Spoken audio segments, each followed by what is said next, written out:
Oo, kita nyo?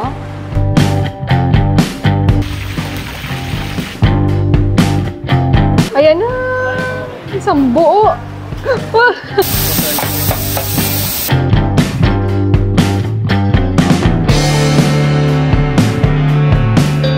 Kaya naman ano pang inaantay natin guys? Huwag na natin patagalin. I-try na natin!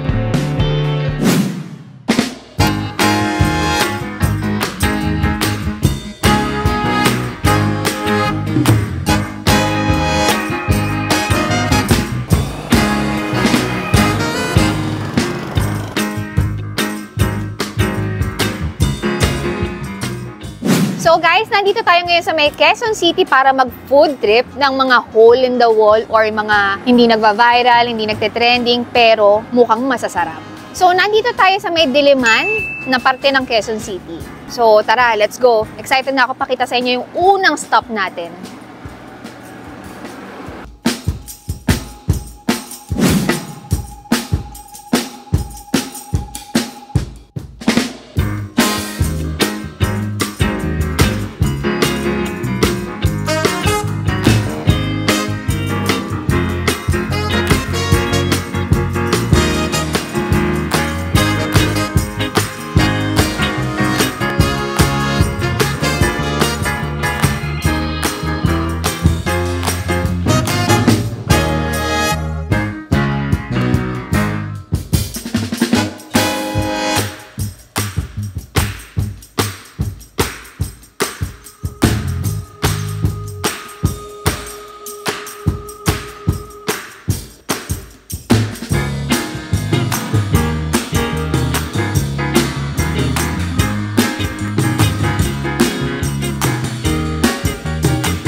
So, unahin na natin tong arugula flavor na in-order nating pizza nila.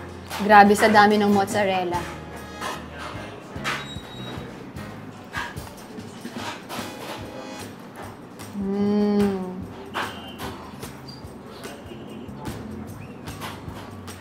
Isa pa.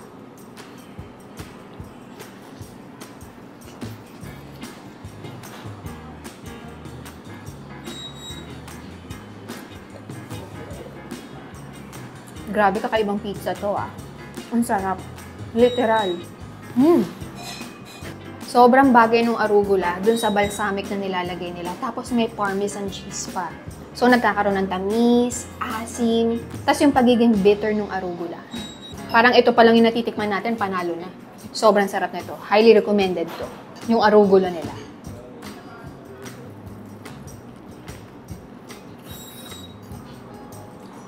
At nagustuhan ko pa dito guys, ang gamit nila focaccia. 36 hours daw pine-ferment. Wow! Tsaka yung dami nila ng mozzarella, hindi tinitipid. Kaya nakita nyo naman yung pagka-stretch niya kanina. Panalo yung lasa nito. Nandun na yung tamis, asim, konting alat. Perfect. Tapos, kapal niya. Kahit makapal siya, yung pinaka-dough niya, ang kapal din nung pinaka-mozzarella niya.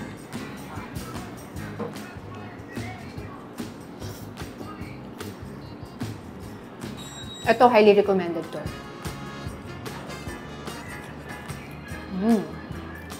Try naman natin with honey. Konti lang. Kasi medyo matamis na rin naman siya. Ooh. Tapos, lagay tayo ng chili flakes.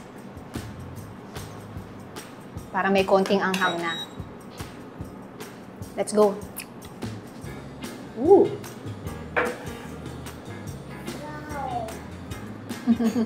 Wow, yun. So, kung kanina, matamis-tamis na ng konti yung balsamic. Nung naglagay ng honey, okay din. Mas na-elevate. Sumarap din. Pero depende sa inyo kung mas gusto niyo pa ng mas matamis. Pero dito pa lang okay na. Pero masarap din ng may honey, tapos may chili flakes. Try pa tayo na ibang sauce nila. So, ito yung habanero fruity. Then, meron din sila yung classic na habanero. Try natin to. Konti lang. Baka magulat tayo. Ooh.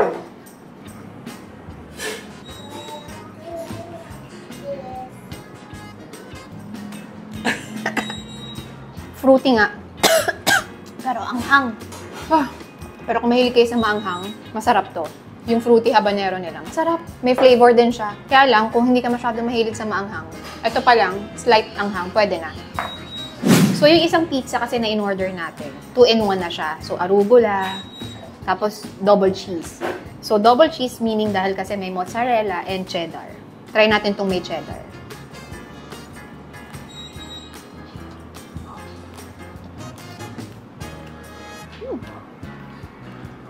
Okay din siya. Nagbibigay ng alat. So, magandang combination. Kasi nandito na yung tamis, asim, alat. Pero kung ako tatanungin nyo, the best. Yung may arugula. Hindi ako mapapahiya. Woo! So, ito namang pepperoni i-try natin. So, yan yung naging stretch na kaninang mozzarella. Ang nagustuhan ko dito, guys, yung side niya. Yung toasted. Yan. Tapos, pagka kinagat mo yan, para siyang cheese na may alat na, alam niyo yung mga parang medyo natostang cheese. Sarap. Ito pa lang nga, okay na eh. Ano? Tapos crunchy. Nagdagdag panalo. Oh, ayun yung cheese, oh. Sarap. Panalo. Kainin na natin tong mozzarella. So, dito naman sa pepperoni, ang itry natin yung classic habanero nila. Konti lang, para hindi tayo magulat. Yun. Kasi ang anghang kanina nung fruity habanero eh.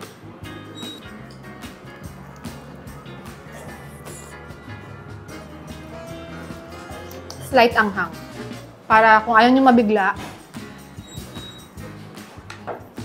Overall, ang sarap. Sarap na itong mga napili natin. Pero pinaka-panalo talaga. Yung kumuha ng attention ko, itong arugula. Naku-orderin nyo to. Try nyo to, guys. The best. Highly recommended. Enjoy na namin to. So, nandito pa rin tayo sa Quezon City at second stop na natin. Ang bibisitahin natin ngayon yung kainan ng sikat na mukbanger. So, balita ko kasi meron sila mga sulit na ino-offer dito from bulalo, crispy pata, mga grilled liempo, lahat yon mga sulit. May mga combo meal sila. At syempre, mga putok-batok. Syempre, sikat din siya as mukbanger ng mga putok-batok. Kaya tara, tikman natin. Ito yon.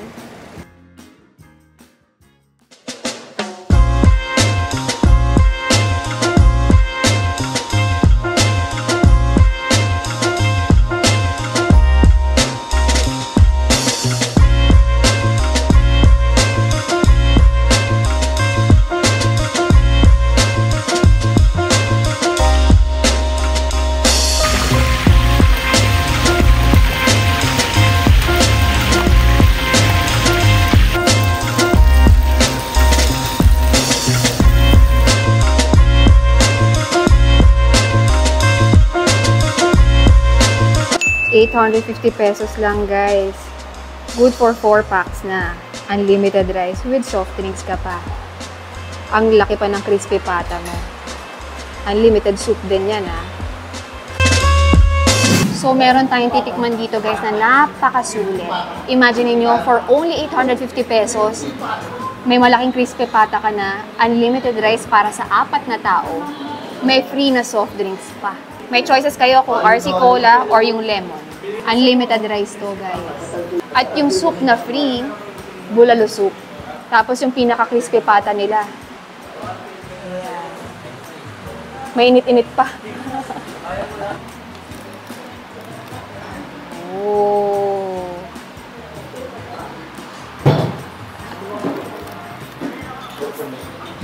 Isang solid na balat to ah. Ang lupit nung nakuha natin. Isang solid. Sausaw na natin, syempre.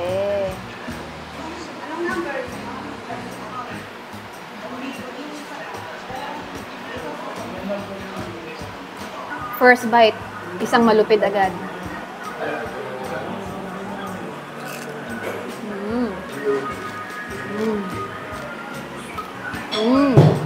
In fairness, yung sauce nila masarap.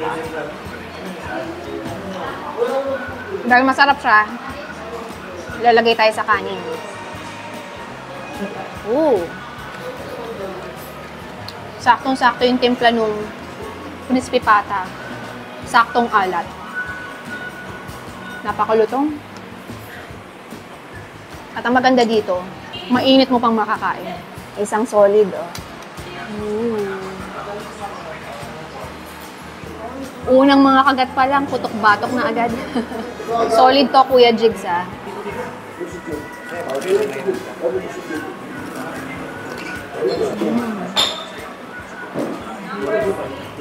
Sulit to na Andy rice. Sarap yung sauce nila. Hinahalo ko nga sa kanin eh, bagay. Manamis-namis na asim, may konting alat. Tapos na tayo sa testing ng balat. Tignan naman natin yung pinakalaman nila. Kung kaya ng powers natin dahil mainit-init pa. Muusok po. Kita nyo? Kuha pa tayo. Init! Yun. Bulat-latin na natin, ah. Tingnan nyo yung pagiging juicy niya. Wow! Kita nyo yan? Wow! Ayan, kuha tayo.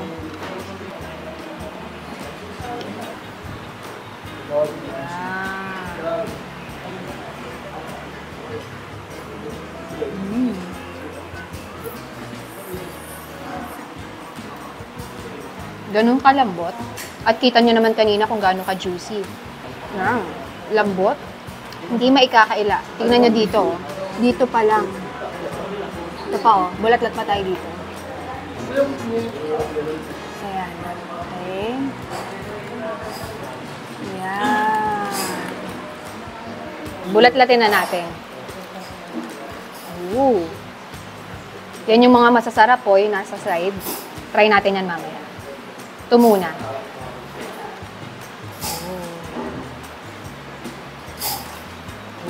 Try ko init. Mainit-init pa. Pero sige, laban. Ang lambot. Ang juicy-juicy. Ang init din. Isa pang solid na balat. Para sa solid na balat, sabi ko sa inyo, hindi natin palalagpasin yan. Nag-swimming na siya dyan. Hindi natin papabayaan na wala siyang sahog. Let's go. Try na natin.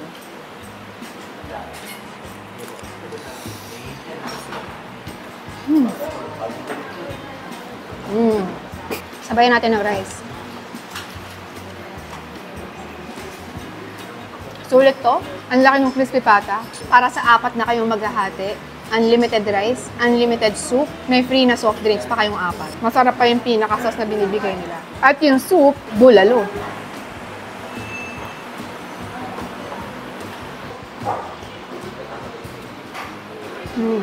Ang rich-rich nung lasa, napaka-meaty.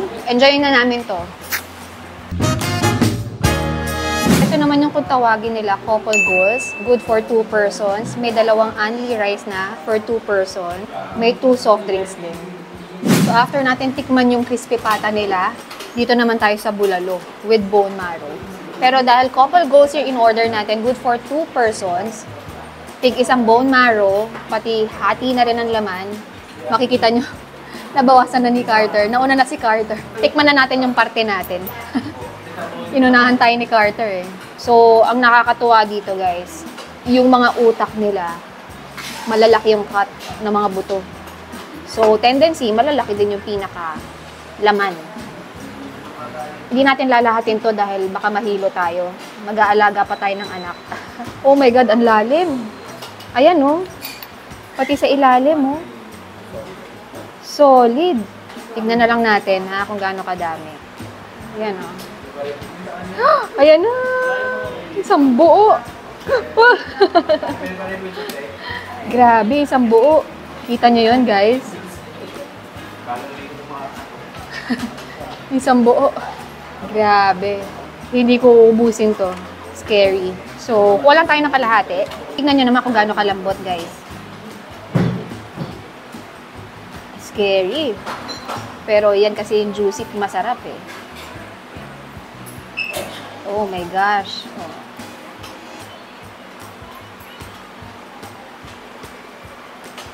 Ayan. Soli natin to para mapakinabangan pa. Hindi ko isang bulto to. Yan. 2 subo yan. Dahil nakakatakot. Lagyan natin ng sabaw.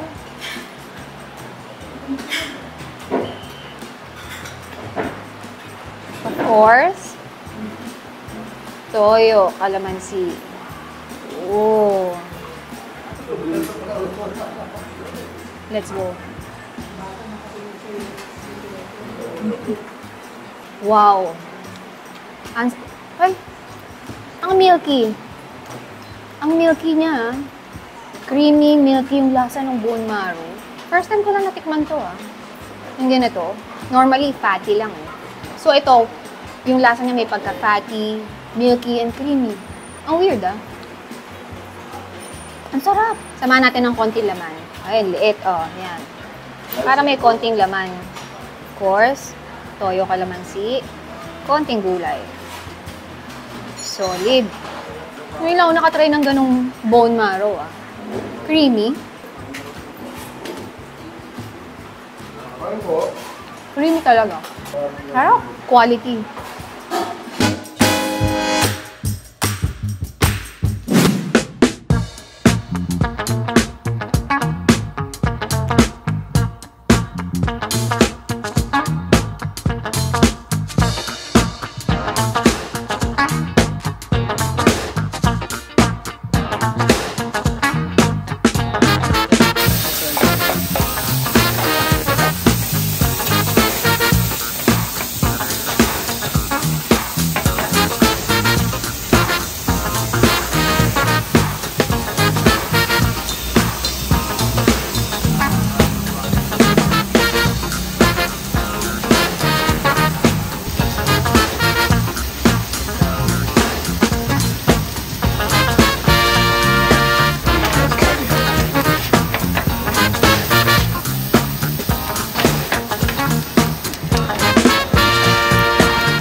So, nandito na tayo sa last stop natin.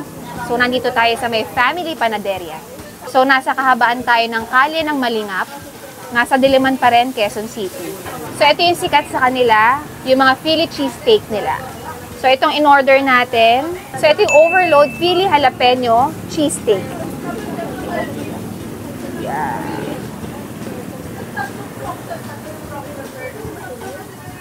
Yeah. So, overloaded siya ng beef. Marami ring jalapeno. Naglalagay ng mayo, mustard, tsaka cheese. At meron pang mozzarella on top.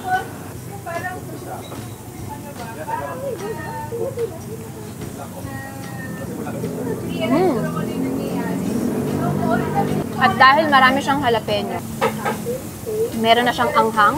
Pero yung anghang niya, well, nakakaisang kagat pa lang naman tayo, kaya sakto pa lang. Not too much pa. Malambot yung beef. So, ang gamit nila dito, sourdough na French bread. Oh, yan. Gumagapang na yung anghang niya. Napaka-juicy. Savory nung lasa niya. Actually, medyo saucy na yung dating niya. Kahit hindi ka na maglagay ng sauce kasi ang dami na rin nilang sauce na nilagay eh. May mayo mustard na, may cheese na. So, hindi mo na kailangan maglagay ng anything. Kahit yung pampaanghang kasi maanghang na rin siya eh. As is na.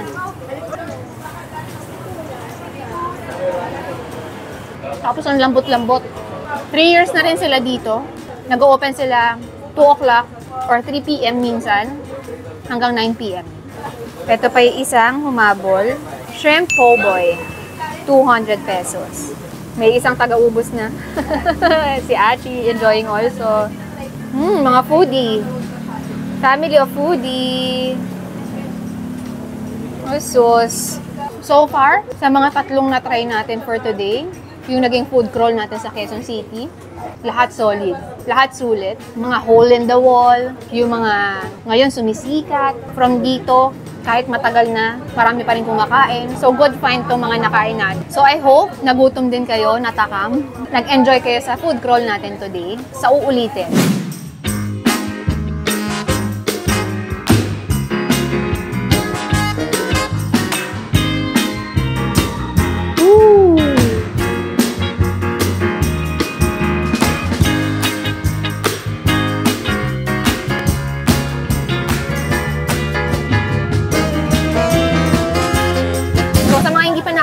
Subscribe na kayo. And don't forget to comment din sa mga gusto nyo pang i-recommend sa amin. Thank you guys for watching. Till my next video.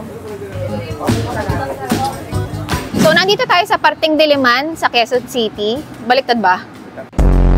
So, nandito tayo sa may Diliman na parte ng Quezon City. Tama, no?